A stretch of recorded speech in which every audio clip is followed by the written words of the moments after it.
നമസ്കാരം. നമ്മൾ ഇന്ന് ഡിസ്കസ് ചെയ്യാൻ പോകുന്നത് കെമിസ്ട്രിയിലെ ആസിഡ്സ് ആൻഡ് ബേസ് എന്ന കോഴ്സിലെ PhD MSc കോമ്പറ്റീവ് എക്സാംസിന് ചോദിക്കാൻ സാധ്യതയുള്ള ചില MCQ ടൈപ്പ് ക്വസ്റ്റ്യൻസ് ആണ് നമ്മൾ ഡിസ്കസ് ചെയ്യാൻ പോകുന്നത്. So let us start. So first question എന്ന് പറയുന്നത് HCl പ്രകാരം ഹാർഡ് ആസിഡ് ഹാർഡ് ആസിഡ് നമ്മൾ ഈ ഓപ്ഷൻസിൽ ഏതൊക്കെയാണ് അതിനകത്ത് ഹാർഡ് ആസിഡ് ആകാൻ സാധ്യതയുള്ള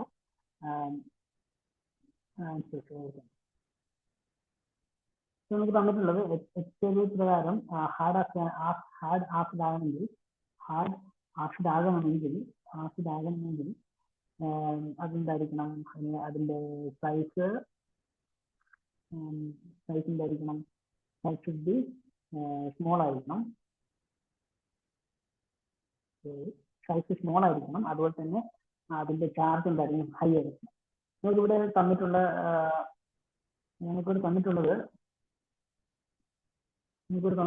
കോപ്പർ 2+ ഉണ്ട്, അലുമിനിയം 3+ ഉണ്ട്, സിൽവർ 2+ ഉണ്ട്, മെർക്കുറി 2+ ഉണ്ട്.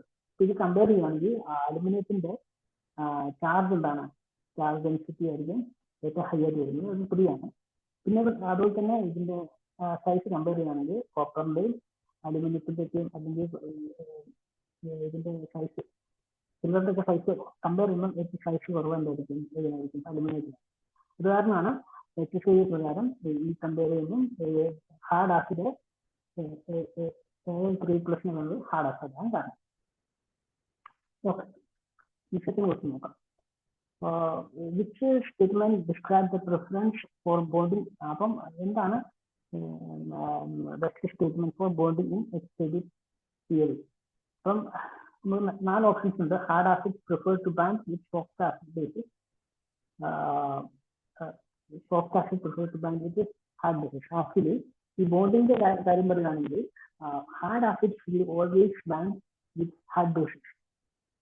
അതുപോലെ തന്നെ soft acid will always bind with prefer to bind with soft bases. അതാണ് HClന്റെ ബോണ്ടിനെ കുറിച്ച് പറയുന്നത്. അപ്പൊ ഇവിടെ നമുക്ക് തന്നിട്ടുള്ള എന്താണ്?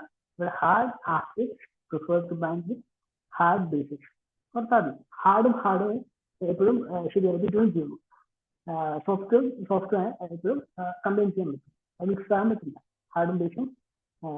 ഹാർഡും സോഫ്റ്റും ഒരിക്കലും ജോയിൻ ചെയ്യില്ല. അത്ര ഉറപ്പാണ്, സിമ്പിളാണ്. ആസിഡ് ബേസ് ഉണ്ട്. HCl തിയറി പ്രകാരം ബോണ്ടിന്റെ ആൻസർ നമുക്ക് അവോയ്ഡ് ചെയ്യുന്നത് നമുക്ക് അനലൈസ് ചെയ്യാൻ പറ്റും. അടുത്ത 3ാമത്തെ question. In the context of HCl concept, which interaction is primarily ionic? അപ്പം അയോണിക് ഇന്ററാക്ഷനെ കുറിച്ചാണ് ചോദിക്കുന്നത്. ഇവിടെ നമുക്ക് തന്നിട്ടുള്ളത് soft acid soft base, hard acid hard base, soft acid hard base. Option എന്ന് പറയുന്നത് all interactions are equally ionic. നമുക്കിവിടെ ആൻസർ എന്താണ്? Answer hard acid hard base interaction ആണ്. സോ ദിസ് ഇന്ററാക്ഷൻ എന്താണ്? അയോണിക്. This is ionic. ഈ interaction hard acid hard base interaction എന്താണ്? Ionic ആയിരിക്കും always. കാരണം എന്താ? അവിടെ സൈസിന്റെ ഇത് വരുന്നുണ്ടല്ലോ, സൈസ് ചെറുതായിരിക്കണം. കാറ്റോൺസിന്റെ സൈസ് എന്തായിരിക്കും? ചെറുതായിരിക്കണം. ഹാർഡ് ആസിഡ് ആണെങ്കിൽ, ഹാർഡ് ബേസ് ആണെങ്കിൽ എന്തായിരിക്കണം? ഹാർഡ് ആസിഡ് ആണെങ്കിൽ കാറ്റോൺസിന്റെ സൈസ് ചെറുതായിരിക്കണം. പിന്നെ അതുപോലെ തന്നെ ചാർജ് ഉണ്ടായിരിക്കണം, ചാർജ് ഹൈ ആയിരിക്കണം. ഓക്കെ, അതുപോലെ തന്നെ എന്താണ്? ഹാർഡ് ബേസിന്റെ കാര്യം പറയുമ്പോൾ എന്താണ്? അതിന്റെ സൈസ് വലുതായിരിക്കണം, അതുപോലെ തന്നെ ചാർജും വലുതായിരിക്കണം. ഈ 2 കൺസെപ്റ്റ് നോക്കിയിട്ടാണ് നമ്മൾ ഹാർഡ് ആസിഡ് ആണോ ബേസ് ആണോ പറയുന്നത്. അപ്പൊ ഇത് അയോണിക്നെസ് ഇത് ഫോം ചെയ്യുന്നെങ്കിൽ ഈ 2 ഇന്ററാക്ഷൻസ് നമുക്ക് സാധിക്കുന്നു. ഇവിടെ ഓവറിന്റെ അല്ലെങ്കിൽ മറ്റ് ബോഡിങ്ങിനുള്ള ശക്തി. അത് മോസ്റ്റ് ഡോമിനന്റ് ബോഡി ആയിരിക്കും അയോണിക്. അയോണിക് ഇങ്ങനെയുള്ള ഇന്ററാക്ഷൻ എവിടെ നമ്മൾ കണ്ടിട്ടുണ്ടെങ്കിൽ അത് അയോണിക് ആയിരിക്കും. നമുക്ക് അയോണിക് ബോണ്ടാണ് നമുക്കത് കാണാൻ പറ്റുന്ന കോമ്പൗണ്ട് നമുക്ക് ഡിസ്ക്രൈബ് ചെയ്യുന്നത്. ഓക്കെ, അടുത്ത ചോദ്യം എന്ന് പറഞ്ഞാൽ symbiosis principle connection with HCl theory. അപ്പൊ അതിന്റെ സിംബിയോസിസ് പ്രിൻസിപ്പിൾസ് HCl അനുബന്ധമായ ഒരു പ്രിൻസിപ്പിളാണിത്. അപ്പൊ അതെന്നാണ് പറയുന്നത്. അപ്പൊ ഇവിടെ 4 ഓപ്ഷൻസ് വന്നിട്ടുണ്ട്. ഞാൻ ടൈം കൺസ്യൂം ചെയ്യാൻ വേണ്ടി ആൻസറിലേക്ക് മാത്രം നമുക്ക് എത്താം. നിങ്ങളത് ആൻസർ ഈ ഓപ്ഷൻസ് എല്ലാം ചെക്ക് ചെയ്യാം. ഇതിന്റെ കറക്റ്റ് ആൻസർ എന്ന് പറയുന്നത് hard ligands enhance hardness of central atom. നമുക്ക് ഈ സെൻട്രൽ ആറ്റത്തില് ഹാർഡ്നെസ് ഇൻക്രീസ് ചെയ്യാൻ ഹാർഡ് ലിഗൻസ് മെയിൻറ്റെയിൻ. ഒരു സെൻട്രൽ ആറ്റത്തിന്റെ ഹാർഡ്നെസ് ഇൻക്രീസ് ചെയ്യാൻ എന്ത് ചെയ്യണം? ഹാർഡ് ലിഗൻസ് സറൗണ്ടിങ് ആയിട്ടുള്ള മോളിക്യൂൾസ് ആണ് കോമ്പൗണ്ട്സ് ആണ് ആഡ് ചെയ്യുന്നത്. അപ്പൊ ഇങ്ങനെ ആഡ് ചെയ്തെങ്കിൽ അത് അതിന്റെ ഹാർഡ്നെസ് ഇൻക്രീസ് ചെയ്യും. ഇതാണ് സിന്തോസിസ് പ്രിൻസിപ്പിൾ പറയുന്നത്. സിന്തോസിസ് ഹാർഡ്നെസ് സെൻട്രൽ എൻഹാൻസ് ചെയ്യാൻ അതിന്റെ എന്താണ് പ്രോപ്പർട്ടി? ഹാർഡ്നെസ് ആണ്. ആ ഹാർഡ്നെസ് ഇൻക്രീസ് ചെയ്യാനായിട്ട് ഹാർഡ് ആയിട്ട് ലിഗൻസ് ആഡ് ചെയ്യണം. സിമ്പിളാണ്, പത്ത് ഓർത്താൽ.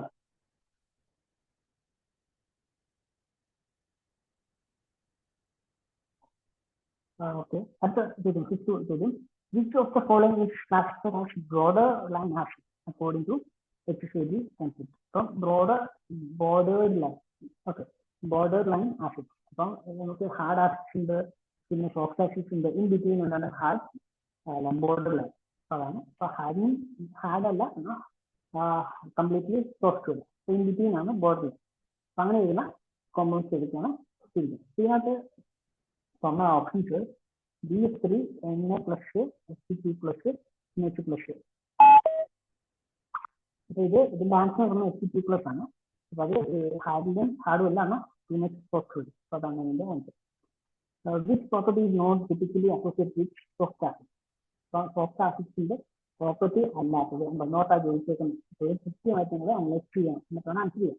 അപ്പം ഇതിന്റെ പ്രോപ്പർട്ടി, സോഫ്റ്റ് ആസിഡ്സിന്റെ പ്രോപ്പർട്ടി എന്തൊക്കെയാണ് നമുക്ക് നോക്കാം. പ്രോപ്പർട്ടി ഒന്നാമത്തെ പ്രോപ്പർട്ടി എന്താണ്? അതിന്റെ ഇലക്ട്രോനെഗറ്റിവിറ്റി എന്തായിരിക്കണം? കുറവായിരിക്കണം. എന്തായിരിക്കണം? ഹയർ പോളറൈസബിലിറ്റി ഉണ്ടായിരിക്കണം. പോളറൈസബിലിറ്റി ഹൈയായിരിക്കണം. പിന്നെന്താണ് ഇതെല്ലാം ഇത് ഫോളോ ചെയ്യുന്നത്. ഹൈ പോളറൈസബിലിറ്റിയിലെ ഓക്സിഡൈസ് നമുക്ക് എളുപ്പത്തിൽ തന്നെ ഓക്സിഡൈസ് ചെയ്യാൻ പറ്റും. എന്താണ് ഇത്? ഈ പ്രോപ്പർട്ടീസൊക്കെ ഇത് ഫ്ലെക്സിബിലിറ്റി ഹൈ അല്ല, ലോ ആണ്. നമ്മുടെ പ്രോഗ്രസിബിലിറ്റി ചെയ്യാൻ പറ്റുന്ന സംഭവമാണ്. അതുപോലെ ഈസിലി അക്സസ് ചെയ്യാൻ പറ്റുന്ന സംഭവം കൊടുക്കുകയാണെങ്കിൽ ഫസ്റ്റ് വിളിച്ചിട്ടുള്ള വരുമ്പോൾ ആ സടി വന്നിട്ടുണ്ടായിരിക്കും.